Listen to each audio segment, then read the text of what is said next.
Hıçkırarak ağlarken İfrit Emre'yi kolundan sürüklemeye başladı.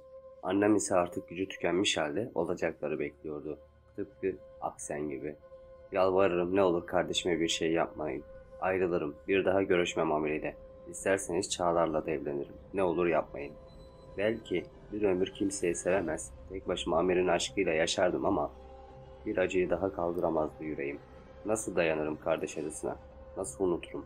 Onu annemin kucağında ilk defa gördüğüm, ilk defa bisiklete binip düştüğünde yarasını öptüğüm, korktuğumuzda birlikte uyuduğum günleri. Son pişmanlık fayda etmez Eftelya. Artık her şey için çok geç. İfrit bu sözlerinden sonra kardeşimi sertçe yere bıraktı.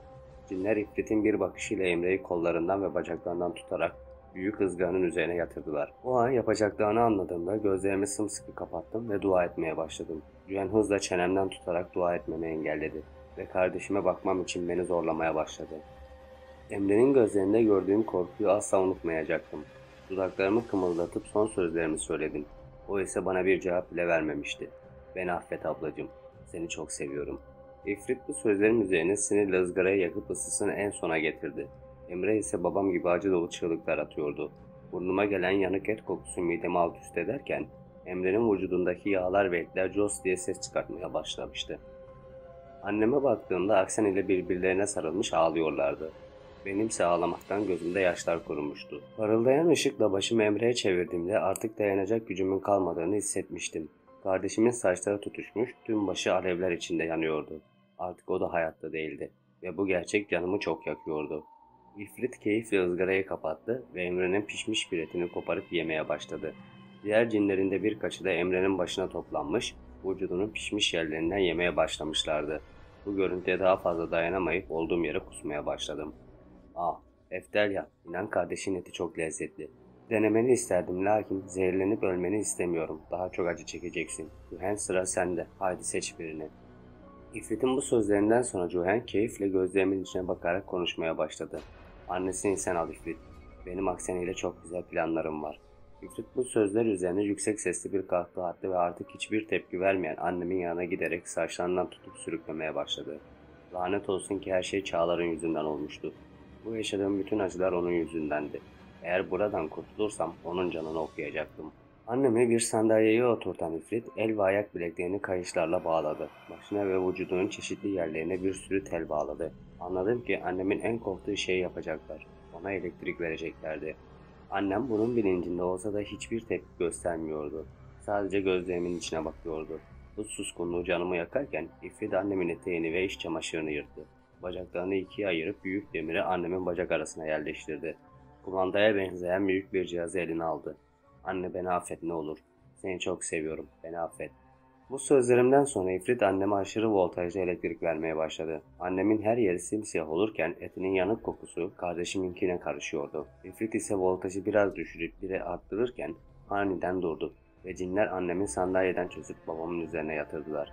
Annem yarı baygın halde bana bakarken İfrit eline aldığı bıçak ile annemin karnını deşip iç organlarını çıkartıyordu. Midesini ortadan ikiye ayırıp kaburgalarını kırarak akciğerlerini paramparça etti. Bağırsaklarını eline dolayıp bir güzel yaladı ve en sonunda atan kalbini eline alarak bıçağı sapladı. Benim en değerlim de kardeşimin ve babamın yanına gitmişti. Kendime lanetler okuyarak çaresizce aksine neler olacağını beklemeye başladım. Benden bir şey bırakmamışlardı ki artık ben istesem de yaşayamazdım. En değerlilerim artık benimle değildi. Anneni de babanların yanına uğurladık Eftelya. Bu kadar eğlencenin üzerine biraz daha zevkli dakikalar yaşamak lazım değil mi? İfrit sen bütün cinleri alıp dışarıya çık. Ah Cühen, her koşulda zevkine düşkün oluyorsun. İşin bitince beni çağır. İfrit bütün cinleri alıp çıktığında Cühen gözünü bir an olsun ayırmadığım can kardeşimin yanına gitti. Ve onu benim çaprazımdaki minderlerin üzerine doğru götürdü. Artık hiçbir tepki veremiyordum. Vücudum sanki kilitlenmiş gibiydi. Cühen Aksel'in elbisesini yırtıp bir köşeye fırlattı. Üzerine çıkıp dudaklarını ve boynunu öpmeye, her tarafına dokunmaya başladı. Bir süre sonra rahatsız olmuş olmalıydı ki Aksen'in üzerindeki son kumaş parçalarını da çıkarıp onu tecavüz etmeye başladı. Aksen ise hiçbir tepki veremiyordu. Sadece gözlerinin içine bakıp ağlıyordu.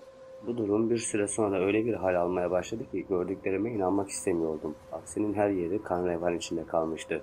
Gühen sivri ve uzun tırnaklarıyla Aksen'in vücudundaki derin yaralar açıyor, boynunu ve yüzünü kanatana kadar ısırıyordu. Rahmi ise neredeyse parçalanmıştı. Aksen yavaş yavaş gözlerini kapatırken dudaklarını oynatıp son sözlerini fısıldadı ve bilincini tamamen yitirdi. Kardeşim, seni affediyorum. Hakkını helal et. Cihan işini bitirip ayağa kalktı. İffet'in adına seslenerek yanına doğru gelmeye başladı. İffet de Cihan'ın arkasından belirince birlikte dibime kadar gelip galibiyet kokan bakışlarla bana bakmaya başladılar. İffet aniden saçımı tuttu. Canım acıyordu acımasına ama ruhum kadar değildi. Sen bize karşı gelmenin cezasını çektin Eftelya. Bundan sonraki hayatın cehennemden farksız olacak. Amir de artık seninle olmayacak. O benim. Şimdi istersen Çağlar'a git. İstersen gitme. Umurumuzda değil. Biz senden intikamımızı aldık. Bir daha bize karşı gelirsen bu sefer hiç düşünmez canını alırız. İffet'in son söylediklerinden sonra ikisi birlikte cesetleri karşıma dizmiş ve beni çözüp ortalıktan bir anda kaybolmuşlardı. Dizlerimin üzerine çöküp cansız bedenleriyle karşımda yatan sevdiğim insanlara bakmaya başladım. Hiçbirinin suçu yoktu. Bütün suç bendeydi. Ama olanlar da olmuştu. Buna sebep olan herkesten alacaktım intikamımı. Er ya da geç. Kalbim aniden şiddetle ağrımaya başladı. Nefesim gitgide azalırken sırt üstü yere düştüm ve göz kapaklarım kapanmaya başladı. Bir süre sonra kendimi bile isteye karanlığa bıraktım. Bir daha hiç dönmemek istercesine. 7 ay sonra. Önümde sırayla dizilmiş 4 mezara bakıyordum. Hepsinde birer parçam yatıyordu. Suçluyum biliyorum. En başından Amir'e hayır demeliydim ve karşı gelmeliydim yaşanacak olanlara. Olmadı, olamadı. Kalp dediğimiz bu illet seçemez ki sevdiceğini. Onlarca koskoca 7 ay geçti. Onlarsız koskoca 7 ay geçti. Çığlıkları hala kulağımda yankılanıyor. Acı çekişlerini her gece kabuslarımda görüyorum. Tekrar tekrar yaşıyorum o günü. Bu 7 ayı nasıl mı geçirdim? Bilmiyorum. En başından anlatmalıyım belki de. Beni Aksen'in ve ailemin cesetlerini o evin emlakçısı bulmuş. İlk başta beni de öldü sanmışlar ama hastanede anlaşılmış yaşadığım. Uzun bir uyutulma ve tedavi sürecinin ardından tam 2 ay sonra açmışım gözlerimi. Hiç konuşmadım. Doktorlara neyim olduğunu sormadım. Ta ki onu öğrenene kadar. Karnımda bir melek taşıdığımı öğrendiğim gün. Onun için yeniden tutundum hayata. İyileşmek için bütün benliğimle savaştım. Bir ay sonra doktorlar taburcu olabileceğimi söylediklerinde sevinmiştim. Lakin gidecek hiçbir yerim yoktu. Yardımıma Aksel'imin anne ve babası yetişti. Beni evlatlarının yerine koydular. Yanlarına aldılar. Tam tamına 5 aydır onların yanında yaşıyorum. Tabii buna nasıl yaşamak denirse. Sadece bebeğime yetecek kadar yiyorum. Dışarıya ya da hastaneye ya da mezarlığa gitmek için çıkıyorum. Bir de arada sırada polis arkadaşım Can ile buluşuyorum. Onunla aylar sonra sorgulanmak için götürüldüğüm karakolda karşılaştık. İfadelerimi aldıkları süre zarfında ve sonrasında bana çok yardımcı oldu. Amir mi? Tam 7 ay önce yaşadığım olaydan sonra bir daha yüzünü hiç görmedim. Ara sıra rüyalarıma girse de beni tek başıma bırakıp gitmişti. Aslında bir gerçeği bile isteye göz ardı ediyordum. O bir cindi, bir insan değildi. Buna rağmen bir bebeğimizin olacağını bilmeliydi. Bunu ona söylememek o kadar ağır geliyor ki yüreğime. Onsuz geçen bu zamanda yüreğim ikiye bölündü sanki. Bir tarafım zamanla kabullendi hata yaptığını, diğer tarafım ise hala onu deliler gibi seviyordu. Gözlerim dolmuştu. Annemin ve babamın mezarlarının arasına girdim ve dizlerimin üzerine çökerek yere oturdum. İki elimi de yanlarıma koyup topraklarını avuçladım ve hıçkırarak ağlamaya başladım. Anne, baba, bugün nihayet torununuz gösterdi kendisini. Bir kızım olacak. Baba, senin dediğin gibi bir prensesim. Anne, senin dediğin gibi bir tatlı belam. Bugün yanımda olmanızı ne kadar çok isterdim. Bana sarılmanızı, tüm hatalarıma rağmen beni kabullenmenizi. Biliyorum, benim suçum. Ve inanın her saniye 1000 kat daha pişman oluyorum. Sizi çok özlüyorum. Çok isterdim. Kızımı her gün gezdirecek bir dedesi, ona limonata ve kurabiye yapacak bir anneannesinin olmasını. Artık her şey için çok geç. Sizden yine imkansız bir şey istiyorum. Beni affedin. Sizi çok seviyorum. Gözyaşlarım toprağa düşmesine izin vererek ayağa kalktım. Karnımı tutarak küçük adımlarla bu sefer de kardeşim Emre'nin ve can kardeşim Aksen'in mezarlarının arasına oturdum. İlk Emre'nin mezarını öptüm. Daha sonra da Aksen'imin. Söyleyecek sözüm yoktu. Sustum. Yüreğim anlattı ikisine de pişmanlığımı, keşkelerimi ve onlarla kurduğum hayallerimi. Eftelya, haydi gidelim. Can iki elinde de 5 litrelik su şişeleriyle geldi ve mezarları sulayıp dua okumaya başladı. Ben de ellerimi açıp bütün burada yatanlar için dualar etmeye başladım. Belki de artık onlar için yapabileceğim iyilik buydu. Can okumayı bitirdikten sonra yanıma geldi ve ellerimden tutarak beni kaldırdı. Birlikte arabasına doğru ilerledik. Mezarlıklar korkutucudur, soğuktur ve ölümü hatırlatır insana. Lakin ben artık korkmuyordum. Çünkü burada yatıyordu en sevdiklerim, en değerlilerim. Birlikte arabaya bindikten sonra can moralimin düzelmesini umarak radyoyu açtı ve birlikte eve doğru yol almaya başladık. Can ile liseden beri arkadaştık. O zamanlar aynı sınıfta okuyorduk. Çoğu erkek öğrenciye göre gayet zekiydi ve yakışıklıydı. Kızlar peşinde pervaneyken ben onun arkadaş olarak takıldığı nadir kızlardandım. Okulda bir ara sevgili olduğumuz dedikoduları çıksa da ikimiz de hiç önemsememiş, arkadaşlığımıza devam ettirmiştik. Tıpkı şimdi olduğu gibi. Daldığım düşüncelerden arabanın durmasıyla sıyrıldım. Geldiğimiz yer evim değil, bir deniz kenarıydı. Sorgulayıcı bakışlarımı Can'a çevirdiğimde bir açıklama yapmadan arabadan indi. Kendime çekidüzen verip kapımı açtım ve yavaşça arabadan inip Can'ın yanına gittim. Masmavi deniz şimdi lacivert koyu bir renge bürünmüş, sakince dalgalarını vuruyordu kıyılara. Her yer sessizdi. Kuşlar bile susmuştu yarınlara. Yanına gittiğim zaman ne ben konuştum ne de o bir kelamda bulundu. Sadece denizi seyretti gözlerimiz. Lisedeyken hayatımız ne kadar eğlenceliydi değil mi? Evet. Özellikle seni kızlardan kurtarmak en eğlendiğim hobim olmuştu. Kızları gördüğün kısmını atlıyorsun ama. Onlar da en yakın arkadaşıma sarkıyorlardı. Ne yapsaydım? Kısa bir bakışma girdi sözlerimizin arasına. Canı aniden sıcak yaz mevsiminde buz gibi olmuş, ellerimi tutup dudaklarıyla minik bir buğse bıraktı. Hemen ardından elimi şişmiş karnımın üzerine koydu. Bak Eftalya, bu bebeğin bir insandan olmadığını, hatta ona hala aşık olduğunu biliyorum. Sen 7 aydır bir defa görmedin onu. Artık şunu anlaman gerekiyor. Siz iki imkansızsınız. Onu sevmekten vazgeç diyemem ama bebeğim ve senin için bir teklifim var. Evlen benimle. Hem bebeğin babasız büyümemiş olur, hem de sen zor zamanlarda kalmamış olursun. Sakın fevri bir karar verme, iyice düşün. Yarın seni her zamanki kafemizde bekleyeceğim. Sabah kahvaltımızı orada yaparız. Cevabını orada duymak istiyorum. Olmaz Can, sana bunu yapamam. Senin de bir hayatın var. Ya yarın öbür gün birini seversin, o zaman ne olacak? Hem benim gibi biri için böyle bir fedakarlığı yapmana izin veremem. İkimize de çok yazık olur. Biliyorum, benim ve bebeğimi düşünüyorsun ama bu yaptığın şey çok fazla. Bir gün Amir geri gelir ve ikimizin evli olduğunu öğrenirse o zaman neler olur düşündün mü? Sana zarar verirse dayanamam. Benim yüzümden başına bir şey gelirse ölürüm. Bir sen kaldın, seni de kaybedemem. Aslında biliyordum canım böyle bir teklif yapacağını. Belki de bu nedenle şaşırmamıştım. Lakin kabul edemezdim. Onu da kaybedemezdim. O benim geçmişimden kalan tek değerlimdi. Birlikte sessizce arabaya geri bindik. Ve Can bir kelime dahi etmeden geçen yolculuğumuzun ardından beni evime bıraktı. Beni kapıdan Nilay teyze karşıladı. Kenan amca da sıcacık kollarının arasına alıp salondaki koltuğa oturmama yardım etti. Onlar olmasa ne yapardım bilmiyorum. Aç mısın kızım? Bak yaprak sarması sardım sana. Hayır Nihal teyzeciğim canım istemiyor. Gelip oturur musun? Sizinle önemli bir konuda konuşacağım. Nilay teyze endişeli bakışlarıyla karşımdaki koltuğa oturunca bugün canım bana ettiği teklifi ve kabul etmeyişimi bir solukla anlattım.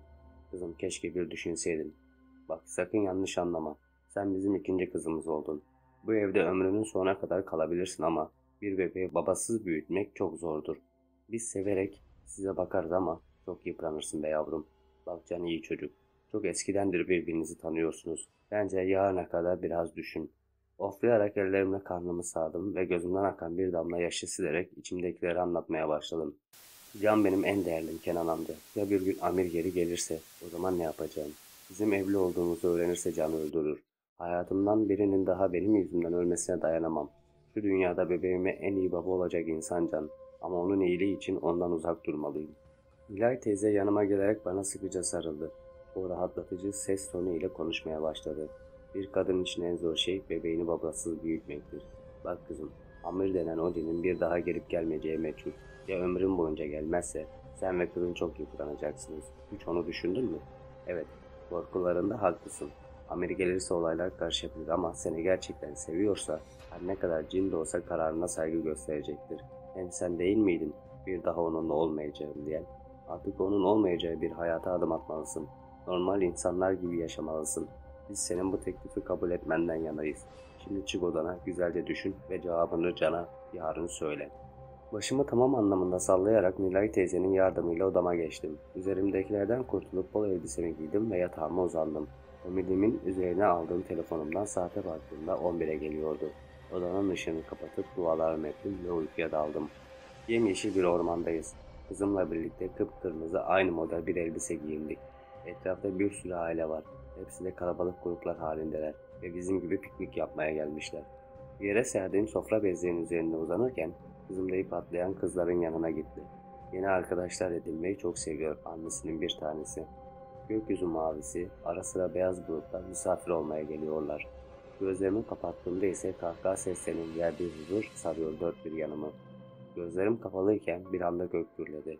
Yağmur damlaları damlarken yüzüme, kızımın ağladığını duymamla hızla ayağa kalkıp yanına koşmaya başladım. Çocukların olduğu yere yaklaştıkça gördüğüm manzara içimi yakıp geçti. Kızımı ortalarına almış olan çocuklar babası yok diyerek kızımla alay ediyorlardı.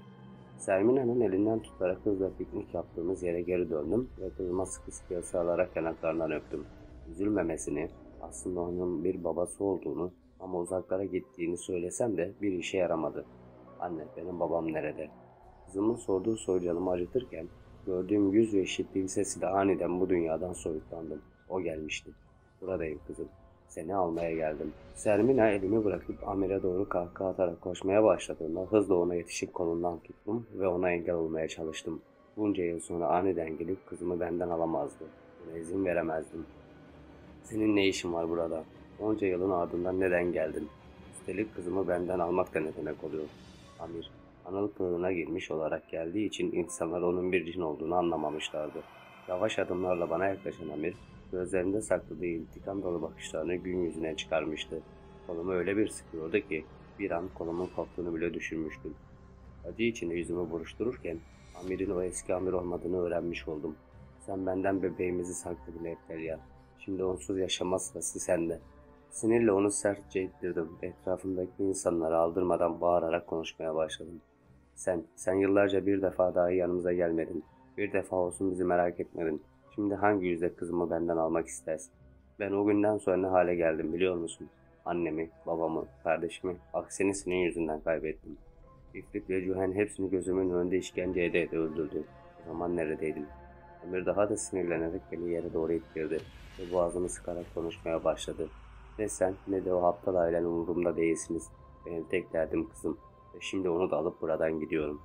Ben hayır anlamında başımı sağa sola sallarken tanımadığım biri kızımı kolundan tutarak gözden kayboldu. Çığlıklar atarak kızımın adını haykırırken son hatırladığım Amir'den yediğim şiddetli bir darbeydi. Nefes nefese kanter içinde sıçrayarak uyandım. Hemen komedimin üzerinde su dolu bardağı titreyen ellerimle tutup suyumu içtim. Derin derin nefesler alarak karnıma sarıldım ve bunun bir kabus olduğuna kendime inandırmaya çalıştım. Saate baktığımda henüz 2'ye anca geliyordu. Sabah olmasına çok az vardı. Uykum da kaçmıştı. Sabah Can'a ne cevap vereceğimi düşünmeye başladım. Belki de kabul etmeliyim. Kızımın üzülmesine dayanamazdım. Onun babasız büyümesine göz yumamazdım. Amir ile bir şekilde baş edebilirdim. Zaten beni gerçekten sevseydi bu zamana kadar çoktan yanımda olurdu. Onunla görüşmek için denemediğim yol kalmamıştı ama bir türlü ulaşamamıştım. Kabusumdaki Amir'den çok korkmuştum. Seven sevdiğinden korkar mıydı ki? Bu düşüncelerle yeniden uykuya daldım ve kararımı değiştirmeden bir an önce sabah olmasını istedim. Öyle de olmuştu. Alarmımın sesiyle ve mis gibi çay kokusuyla açtım gözlerimi. Kızıma günaydın diyerek yatağımdan kalktım ve eşyalarımı alarak banyoya gidip kısa bir duş aldım. İşlerimi hallettim. Sonrasında dolabın kapağını açarak kalın askılı beyaz uçuş hamile elbisemi askısından alarak üzerime geçirdim. Saçlarımı tarayıp biraz düzleştirdim. Çok hafif bir makyaj yapıp beyaz sandaletlerimi ayağıma geçirdim. Çantama gerekli eşyalarımı koyup odadan çıktım. Salona geldiğimde Can'ın beni beklediğini gördüm. Biz onunla sözde kafede buluşacaktık ama o beni almaya gelmişti. Herkesle selamlaştıktan sonra evden çıkıp kafenin olduğu yere geldik. Denize sıfır, manzarası çok güzel olan bu kafe bizim lise dönemimizde açılmıştı. Ve Can ile ortak buluşma yerimizdi. Canımız ne zaman sıkkın olsa buraya gelirdik. Can siparişimizi almak için gelen garsona sevdiğim ne varsa söyledi. Birkaç dakika sonra masamız bir sürü kahvaltılıkla dolup taştı. Ben de sabırsız kızımın yüzünden hemen yemeye başladım. Havadan sudan konuşup kahvaltımızı yaparken Can birden elini cebine attı ve kırmızı kadefeli bir kutu çıkardı. Kutuyu açtığımda onun evinde gördüğüm yüzük olduğunu anlamam uzun sürmedi. Annem bunu gelinine takmam için verdi Eftelya. Eğer dün dediklerimi düşündüysen ve kararın evet ise bu yüzüğü parmağına takmak istiyorum. Benimle bir ömür geçirir misin? Benimle evlenir misin? Hamileliğimden dolayı çok duygusallaşmıştım. Gözlerimdeki yaşları silerken bir yandan da konuşmaya çalışıyordum. Sen bu dünyadaki en iyi dostsun Can. Benim için kendi hayatından vazgeçiyorsun. İyi ki varsın. Teklifine gelirsek dün iyice düşündüm ve kabul ediyorum. Can gülümseyerek yüzüğü heyecanla parmağıma takıp elimi öptü. Çantamı alarak beni yavaşça sandalyemden kaldırdı. Birlikte arabasına doğru yürürken milyonlarca defa nereye gittiğimizi sorsam da söylemedi. Arabaya binince emniyet kemerimi her zamanki gibi kendisi bağladı ve birlikte yol almaya başladık. İçim yiyordu. Meraktan doğurabilirdim. Yaklaşık yarım saat sonra araba nikah dairesinin önünde durduğunda inanmayan gözlerle Can'a bakmaya başladım. Ne yani? Şimdi hemen mi evlenecektik? Can hiçbir şey söylemeden arabada inince ben de arabadan indim ve koluna girerek binadan içeriye girdim. Nilay teyze ve Kenan amca gülümseyerek bize bakıyorlardı. Onların yanına giderek neler olduğunu sordum ama cevabı sonunda Can kendisi vermişti. Bir hafta önce sen çantanı arabada bırakınca içinden kimliğini ve hastanedeki kan tahlilleri sonuçlarını aldım. Eş dost rızasıyla bugüne nikah gününü ayarladım ve birazdan nikahımız kıyılacak. Yani gerçekten pes. Artık diyecek bir şey bulamıyorum. Polisliğinin hakkını veriyorsun. Sen çok konuşma bakayım. Şu papatya tacını ve duvağını takalım. Nilay teyze elindeki poşetten tacı ve duvağı çıkarıp başıma taktı. Bu sırada Can polis arkadaşlarından birkaç ve amirleri de yanımıza gelmişlerdi. Kızlar beni kolumdan tutarak lavaboya götürmüş, saçımı ve makyajımı tekrardan yapmışlardı. Birlikte geri döndüğümüzde Can ve beni çağırıyorlardı. El ele birlikte salondan içeriye girip nikah masasına doğru yürüdük. Her yerimde kızımın tekmelerini hissedebiliyordum. Can'ın yardımıyla sandalyeme oturduktan sonra kendisi de yanıma oturdu. Şahitler ve nikah memuru da yerlerini alınca nikahımız başladı. Bugün burada evlenme hakkımızı gerçekleştirmek için bulunuyoruz. Belediyemize yaptığınız müracaatta evlenmeniz için hiçbir engel bulunamamaktadır. Şimdi sizlere tekrar şahitler ve konuk huzurunda soruyorum. Can Aksoy, iyi günde, kötü günde, hastalıkta, sağlıkta, bir ömür boyu. Eftelya Hanım, eşiniz olarak kabul ediyor musunuz? Can gülümseyerek gözlerimin içine baktı ve mikrofona eğilerek evet dedi. Siz Eftelya Denizci, iyi günde, kötü günde, hastalıkta, sağlıkta, bir ömür boyu. Can Bey, eşiniz olarak kabul ediyor musunuz? Gözlerim masanın üzerindeki dantellerin motiflerindeyken nikah memurunun sorduğu soruyla aniden başımı kaldırdım ve onu gördüm. Aylar sonra Anıl kılığında karşıma çıkmıştı ve yüreğimi yeniden çıkmazlara sürüklemeye başarmıştı. Yanımda yıllardır tanıdığım, iyi günümde, kötü günümde, yanımda olan dostum Can benden bir yanıt beklerken, karşımda uğruna her şeyi göze aldığım, hala deliler gibi aşık olduğum ve çocuğumun babası olan Amir vardı. Tüm belirsizlikler yüreğimde yer edinirken, ve elimde sadece bir soru vardı. Şimdi ne yapacaktım?